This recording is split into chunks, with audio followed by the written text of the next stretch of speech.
കുട്ടികളുടെ സുരക്ഷ നോക്കാൻ നമ്മൾ വീട്ടിൽ എന്തൊക്കെയാണ് ചെയ്യേണ്ടത്? ഇപ്പോൾ ഈ ഫയർ സേഫ്റ്റിയായിട്ട് ബന്ധപ്പെട്ട കാര്യങ്ങളെല്ലാം കുട്ടികൾക്കൊക്കെ ബാധകമാണ്. ഈ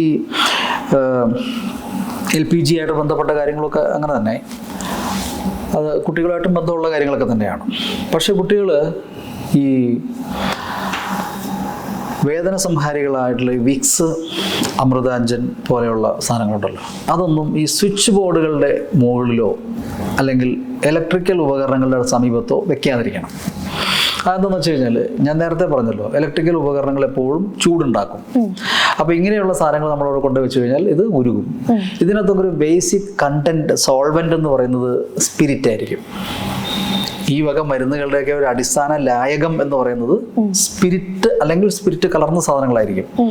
അപ്പോൾ സോളിഡ് ആയിട്ടുള്ള ഒരു അമൃതാഞ്ജനാണെങ്കിലും ഇത് കുറച്ചേരം ചൂടത്തിരുന്നാൽ അത് ലിക്വിഡ് ആവും. ലിക്വിഡായിട്ട് ഇതിന് അടപ്പൊക്കെ തള്ളി പുറത്ത് ഒഴുകി വരും. ഇത് ഒഴുകി വരുമ്പോൾ ഈ സ്വിച്ച് ബോർഡിൻ്റെ ഉള്ളിലേക്കോ റെഗുലേറ്ററിൻ്റെ ഉള്ളിലേക്കോ ഉപകരണത്തിൻ്റെ ഉള്ളിലേക്കോ ഒക്കെ ഒഴുകി വന്നു കഴിഞ്ഞാൽ അതിൻ്റെ ഫലം തീയായിരിക്കും, പെട്ടെന്ന് തീ പിടിക്കും. അപ്പോൾ അത് ശ്രദ്ധിക്കുക. പിന്നെ ഈ സിഗരറ്റ് ലൈറ്റർ പോലെയുള്ള സാധനങ്ങളുണ്ടല്ലോ, അത് ഉപയോഗശേഷം വലിച്ചെറിയും, അത് കുട്ടികളെടുത്ത് കളിക്കും, അത് ചപ്പ് ചവറിനകത്തിട്ട് കത്തിക്കുക. അപ്പോൾ അതിനകത്ത് അവശേഷിക്കുന്ന ഒരു തുള്ളി ഗ്യാസ്, ഒരു തുള്ളി ലിക്വിഡ് ഉണ്ടെങ്കിൽ അതുപോലും ഞാൻ നേരത്തെ പറഞ്ഞ അതേ പ്രിൻസിപ്പിൾ അനുസരിച്ച് LPG സിലിണ്ടർ പൊട്ടിത്തെറിക്കുന്നത് എന്തുകൊണ്ടാണോ അതേ പ്രിൻസിപ്പിൾ വെച്ച് തന്നെ ഇതും പൊട്ടിത്തെറിക്കും. പൊട്ടിത്തെറിച്ച് കണ്ണൊക്കെ നഷ്ടപ്പെട്ട സംഭവങ്ങൾ നമ്മൾ അറ്റൻഡ് ചെയ്തിട്ടുണ്ട്. അതുപോലെ അപ്പോൾ അങ്ങനെയുള്ള ഉപകരണങ്ങൾ കുട്ടികളുടെ ഈ നേരത്തെ പറഞ്ഞ പവർ ബാങ്ക് അതുപോലെയുള്ള അപകടകാരികളായ ഉപകരണങ്ങൾ എപ്പോഴും ഔട്ട് ഓഫ് റീച്ച് ഓഫ് ആയിരിക്കണം. പിന്നെ വീടിനകത്തെ ഈ പ്ലഗുകൾ കൊച്ചു കുട്ടികൾക്ക് എത്താവുന്ന ഉയരത്തിലായിരിക്കരുത്. അതിന് ശരിക്കും അതിനൊരു സ്റ്റാൻഡേർഡ്, ഒരു സേഫ്റ്റി ഹൈറ്റ് തന്നെ ഉണ്ട്. കൊച്ചു കുട്ടികൾക്ക് കൈയെത്താവുന്ന അല്ലെങ്കിൽ എന്തെങ്കിലും വസ്തുക്കൾ അതിനകത്ത് കയറ്റാവുന്ന രീതിയിലുള്ള ഉയരത്തിൽ ആയിരിക്കരുത് എന്നുള്ളതാണ്. ഇതൊക്കെ ജനറൽ ഈ പറഞ്ഞ കാര്യങ്ങളൊക്കെ കുട്ടികൾക്കും ബാധകമാണ്. കുട്ടികൾക്കൊരു തിരിച്ചറിവ് ഉണ്ടാകുന്നത് വരെ എല്ലാത്തരം അപകടങ്ങളിലും നമ്മൾ ശ്രദ്ധിക്കണമല്ലോ. അത്രേ ഉള്ളൂ. ഈ കുട്ടികളുടെ തല കലത്തിൽ കുടുങ്ങുന്ന അങ്ങനത്തെ വാർത്തകൾ, ഇപ്പൊ ബക്കറ്റിൽ വെള്ളത്തിൽ വീഴുന്ന അങ്ങനത്തെ വാർത്തകൾ നമ്മൾ എപ്പോഴും കാണാറുണ്ട്. അപ്പൊ അങ്ങനെയുള്ള സാഹചര്യങ്ങളിൽ കൂടുതൽ ശ്രദ്ധിക്കാൻ എന്താണ്? ഇപ്പൊ ഈ രണ്ടും പോയിന്റ്, അതായത് കലം അല്ലെങ്കിൽ പാത്രം, വളയം, റിങ് അങ്ങനെയുള്ള സാധനങ്ങളിൽ അല്ലെങ്കിൽ അങ്ങനെയുള്ള സംഭവങ്ങളിൽ തലയോ ശരീരഭാഗങ്ങളോ കുടുങ്ങുക എന്ന് പറഞ്ഞ അവസ്ഥ, അതേ കണ്ടീഷനിൽ കണ്ടാൽ, അതറിഞ്ഞാൽ ഉടൻ തന്നെ അതേ കണ്ടീഷനിൽ ഒട്ടും ബലപ്രയോഗം നടത്താതെ ഒരു കാര്യവും ചെയ്യാതെ ഏറ്റവും അടുത്ത ഫയർ സ്റ്റേഷനിലേക്ക് ചെല്ലുക എന്നുള്ളതാണ്. പക്ഷെ എല്ലാവരും കുറെ മാർഗം നോക്കിയിട്ടായിരിക്കും ചെയ്യരുത്. അങ്ങനെ ചെയ്യുമ്പോൾ അത് കുട്ടിക്ക് പലതരത്തിലുള്ള ഇഞ്ചുറികൾ ഉണ്ടാക്കും.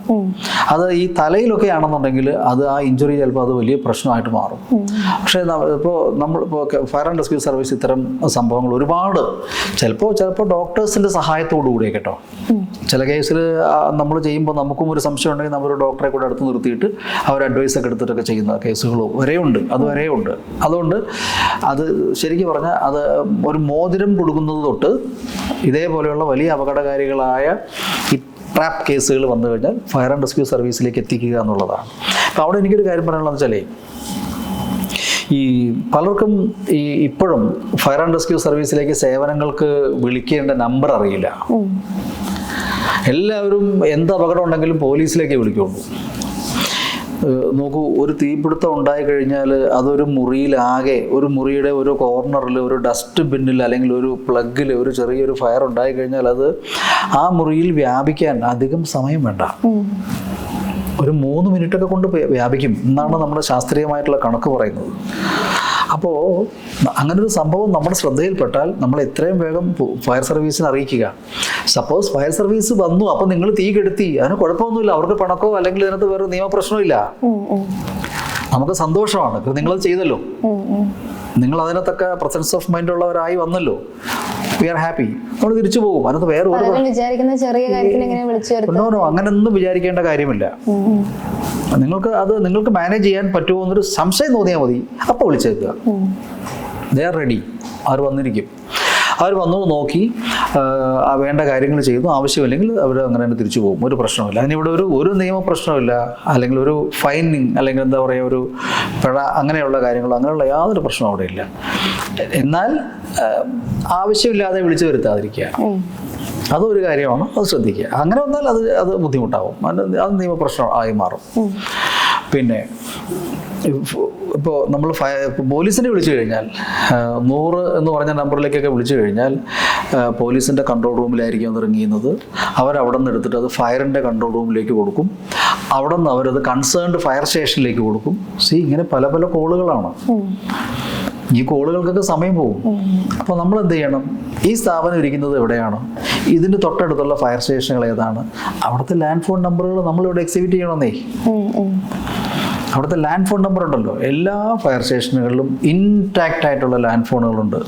എല്ലാ ഫയർ സ്റ്റേഷനുകളിലെയും 2 or 3 ഓഫീസർമാർക്ക് 24 മണിക്കൂറും പ്രവർത്തിക്കുന്ന മൊബൈൽ ഫോണുകളുണ്ട്. അവർ കിടന്നുറങ്ങുകയാണെങ്കിലും വിളിക്കാം. നമ്മളൊക്കെ സർവീസിലുള്ളപ്പോൾ തലയുടെ അടുത്ത് ഈ ഫോൺ വെച്ചിട്ടാണ് കിടക്കുന്നത്. ഈ ഫോണിലേക്കും നിരവധി കോളുകൾ വരും. അപ്പോൾ അങ്ങനെയുള്ള നമ്പറുകളുണ്ട്. ആ നമ്പറുകൾ നമ്മൾ ഒന്ന് പ്രദർശിപ്പിക്കുക, പഠിച്ചു വെക്കുക. നമ്മൾ എന്തെല്ലാം ഫോൺ നമ്പറുകൾ കലണ്ടറിലോടുകൂടെ എഴുതി വെക്കുന്നു അല്ലേ, അതുപോലെ ഇത് എഴുതി വെച്ചേക്കുക. അത് ഇൻമേറ്റ്സിന് അതൊരു പരിചയം ഉണ്ടാവണം.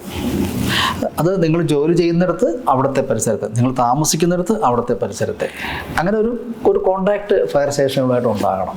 അങ്ങനെയാണെങ്കിൽ ഇടയ്ക്ക് വെറുതെ നമ്പറിൽ വിളിച്ചോളൂ, 10 അല്ലെങ്കിൽ ആ നമ്പറിലൊന്ന് വിളിച്ചു, ഞാനൊന്ന് ചെക്ക് ചെയ്യാൻ വേണ്ടി വിളിച്ചതാണ്, നോ പ്രോബ്ലം. അതെല്ലാവരും ചെയ്യുന്നതല്ലേ. ഇപ്പം ഇവിടെയുള്ള വൻകിട സ്ഥാപനങ്ങളൊക്കെ അതാതിൻ്റെ അടുത്തുള്ള ഫയർ സ്റ്റേഷനുകളിലേക്ക് എല്ലാ ദിവസവും രാവിലെ വിളിക്കണം, മാൻഡേറ്ററിയാണ്. അവരെ വിളിക്കും, ലൈൻ ചെക്ക് ചെയ്തതാണ് എന്ന് പറഞ്ഞ് വെക്കും. അതാവശ്യമാണ്. ഇതെന്തുകൊണ്ട് നമുക്ക് ചെയ്തുകൂടാ? എല്ലാ ഫ്ലാറ്റിലെയും കെയർ ടേക്കർമാർ ഒന്ന് ആ തൊട്ടടുത്തുള്ള ഫയർ സ്റ്റേഷനിലേക്ക് ഒന്ന് വിളിക്കുന്നു, വിളിച്ച് ഒന്ന് ചെക്ക് ചെയ്യാൻ വേണ്ടി വിളിച്ചതാണ്. അതെവിടെയാണ് ഈ ഫ്ലാറ്റ്? ഇന്ന സ്ഥലത്താണ്. അത് ഏതാ വഴി? ഇന്ന വഴി. അപ്പോൾ ഒരു പരിചയമായില്ലേ? അപ്പോൾ ഇങ്ങനെ ചെയ്യുക. അങ്ങനെ ചെയ്യുമ്പോൾ നമുക്ക് അപകടങ്ങൾ കമ്മ്യൂണിക്കേഷൻ്റെ ഗ്യാപ്പ് വളരെ കുറയും. അത് ജോലി സ്ഥലത്തായാലും വേണം, താമസിക്കുന്നിടത്തായാലും വേണം. ഇതൊക്കെ നമ്മൾ ക്ലാസ് എടുക്കാൻ പോകുമ്പോൾ സ്കൂൾ കുട്ടികൾക്കും കോളേജ് കുട്ടികൾക്കും ഒക്കെ നമ്മളത് പറഞ്ഞു കൊടുക്കും. അവിടെയൊക്കെ ഇപ്പോൾ അത് കുറേ അവരങ്ങനെ പ്രാക്ടിക്കലൈസ് ചെയ്യുന്നുണ്ട്. ചെയ്യാവുന്ന കാര്യമാണ്.